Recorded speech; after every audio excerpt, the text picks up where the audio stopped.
And today I wanted to talk about the presentation journey and where we're going to start and where we'll end up. So I want to first talk about my interest and experience with the summer treatment program, talk a little bit about ADHD, which many of you already know about, and as LEN trainees, we've learned a lot about, but talking about the need specifically for an ADHD camp for preschoolers based on the evidence from older children in the STP, the summer treatment program. And STP, I'll refer to that throughout the presentation, is the summer treatment program.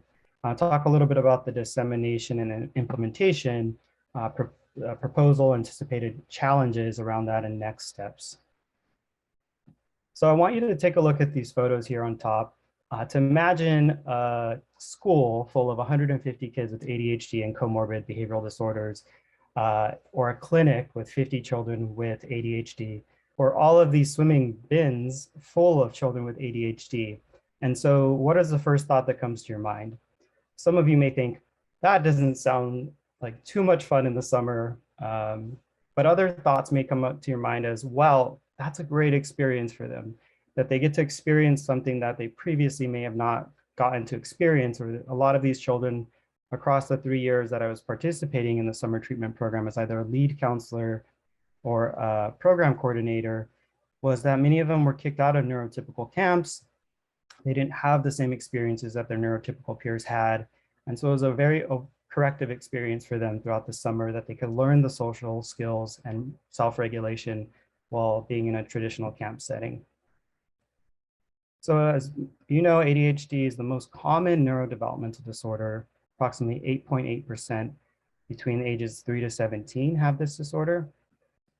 And it can come in many different presentations. So one person with ADHD is not going to look the same as another. And there's so many different ways that you can come up with an ADHD diagnosis based on the criteria in the DSM, the Diagnostic Statistical Manual. And currently 62% are taking ADHD medication and approximately half receive behavioral treatment. Altogether, that accounts for 3 out of 4 children with ADHD who receive some type of treatment. Now, why do we need an ADHD specific camp? There's many out there in the nation, as I'll discuss, but specifically for preschoolers, is we see in a lot of the previous research in 2005, they were expelled 3 times more. So I'll say that again, 3 times more than their older counterparts in kindergarten through 12th grade. In 2016, these numbers were not looking any better.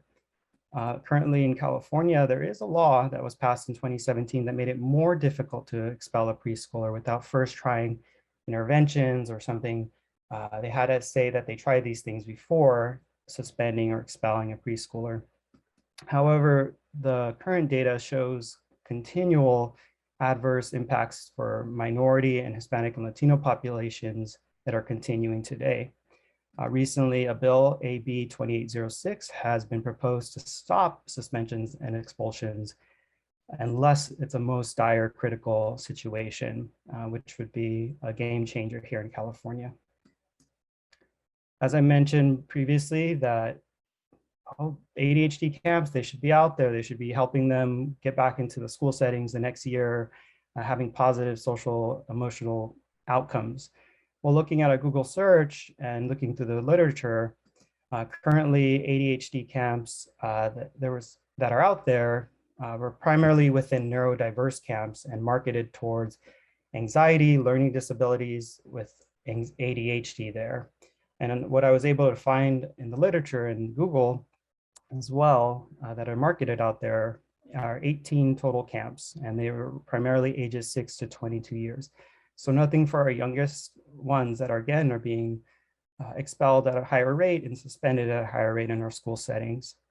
Only 2 in California currently that have this kind of demographic, and then primarily a lot more in the Northeast. Now you may be asking, what is the summer treatment program? And that was developed by Bill Pelham in 1980, so it's been around for more than 30 years. And there's been substantial evidence in these areas as a multi-prong approach. It's really a wraparound. So it's really looking at behavior, social skills, sports skills, academics, and parent training as the interventions. And you may ask, why are they looking at sports skills? They're playing sports and learning about sports, about 5 hours a day. And what we know in the literature is that many children with ADHD are often chosen last, not wanting to be played with on sports teams because they're not paying attention when the ball's coming at them, not following the rules. So it really is a corrective experience, overcorrective experience in this area to help them be successful in its social interactions in sports, which is pretty important for kids as they grow up.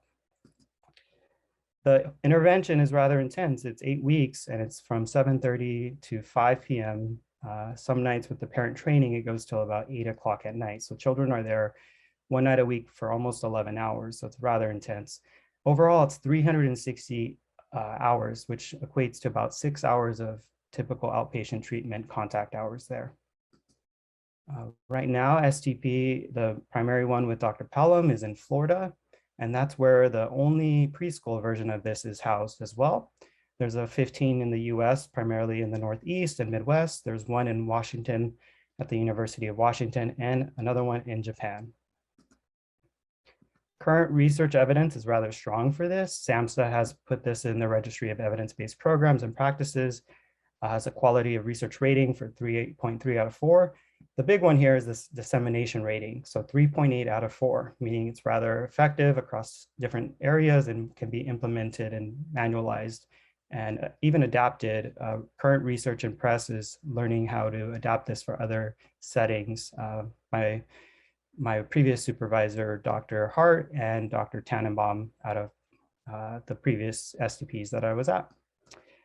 There's also other evidence showing that it's a well-established evidence-based treatment and also considered a level 1 intervention through the Oxford Center for Evidence-Based Medicine guidelines. And the outcomes that the research has looked at is positive effects on academic and social outcomes.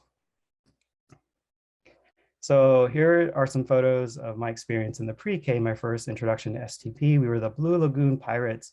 And as you can see on the walls, there's a lot of visuals, a lot of emphasis on staying out of timeout. We even had a song, stay out of timeout, stay out of timeout. And kids really got to know that.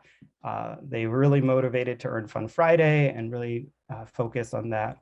And I mentioned that STP was developed in 1980. This one was developed in 2012. STP has a lot of behavioral and principles integrated within it. One you'll notice is the color changing cards. This one's a little different here is each transition throughout the day, they get back to green. So they have many opportunities to stay on green and continue earning and focusing on positive behaviors throughout the day. Some of the research in the last decade now has found pretty good outcomes with academic, social, emotional, and self-regulation measures, quite similar to what the STP evidence is showing for the older kids.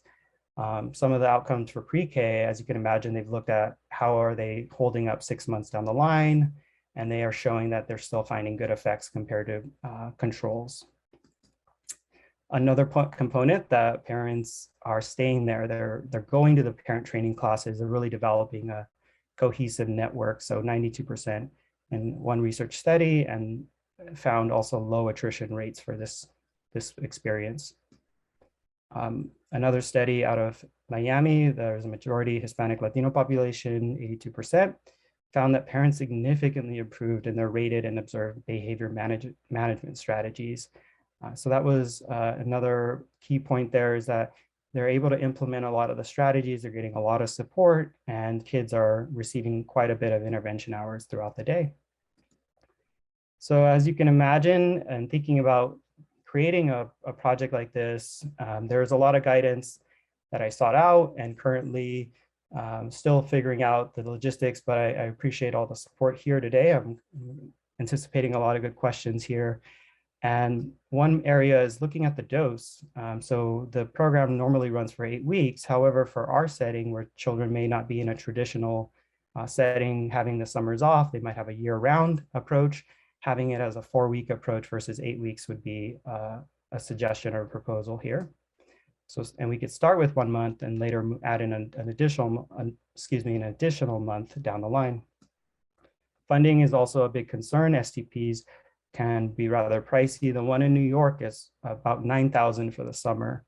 So thinking about applying for grants, what would private pay look like, having a sliding scale to make sure we have cast a wide net for diverse population and underserved populations as well. I've also consulted with the STP creators in Miami and also the developer who created the program at University of Washington, who've also agreed to serve as consultants on this project, and consulted with our own mine experts to discuss feasibility of putting the project here at the mine. So looking at what population we would serve, where would the location be, a specific curriculum where we could integrate some of our social skills curriculum, Early Start Denver model principles within this, and again, looking at restraint policy where other states have different guidelines. This program is well fit for program evaluation and research. So a lot of individuals at the mine would be able to participate, develop additional grants for training and research down the line. So next steps, gather additional community stakeholder support. So assessing the desire and the need for such a project, submitting for federal state grant funding, and implementing the first California STP pre-K in summer 2023. Here I am with Dr. Pelham and the lead teacher in my class, Helen. There is a question in the chat. Maybe you answered it since she asked it, did you get a chance to see if this is something that could be implemented as a special education summer school program? That is a very good question. And across all the STPs I looked at, and they're not implemented that way. But in California, that might be another avenue that hasn't been explored. So something out of the box there, where extended school year for many kids often isn't for children with ADHD or OHI in the school settings. It's typically for kids with moderate severe disabilities. So that would be a different avenue. That's a great point. Thank you. And I think Len had a question. Yeah, really nice presentation, JoJo. Thanks very much. Actually, I have two questions. I guess one is whether, obviously this is a kind of a comprehensive multi-component intervention. Is there any research about which components are kind of the most important or the active ingredients? Because that would seem relevant to the issue of kind of, shortening it or making it less hours during the day. So that's one question. Then the second question, this just reflects my lack of knowledge, how likely, my understanding was that children are much more likely to be diagnosed with ADHD at older ages. And so there does seem to, so who are these kids relative to the more general population of young people that have an ADHD diagnosis? That makes sense. Yeah, so your first question really tackles the, what are the key ingredients for this intervention? And the research shows it's the academic components and social factors and self-regulation for these younger kiddos. So shortening it at 4 weeks is, they've done a study comparing it to having no participation 4 weeks or the 8-week. And of course, the 8-week had a little bit stronger effect, but 4 weeks was great, but it was still at the 8 hours a day. So that's still maintaining a full day experience, which I think is a good experience for them being so young, which is, it's pretty exhausting for them because there is no nap time. I remember being in the classroom with them, but it really sets them up for success going into kindergarten and their school readiness skills. That other part to the question, yeah, I'm trying to think through that a little bit more. Do you mind stating again what that part, what the question was? So it may not be a sensible question, just may reflect my lack of knowledge. So oftentimes ADHD is not diagnosed until later in a high proportion of kids. And so are these kids that are more severe, for lack of a better descriptor, or are these kids that have a different profile that they get diagnosed at such a young age? Yes, so if I go back to my pre-K experience there, most of the children, there was 14 kids in the classroom. I think 12 of them had been kicked out of previous preschools. Some of them, 3 or 4 of them, 3 or 4 preschools that one kid had been kicked out of. And then we would do an initial evaluation to assess for ADHD symptoms and potentially put a provisional diagnosis to allow them into the camp, given the history and as an assessment there. So I know they're not diagnosed, the average age is 7, but I think that's something we're working on, is being able to provide these earlier supports where we know we can have more bang for our buck. Great, thank you, appreciate it.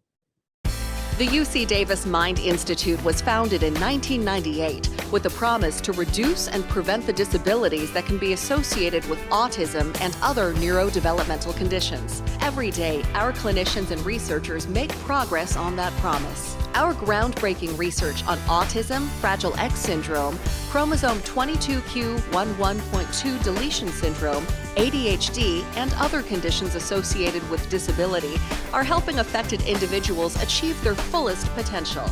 Please visit our website or our social media platforms to find out more about current studies, upcoming events, and how you can help make a difference.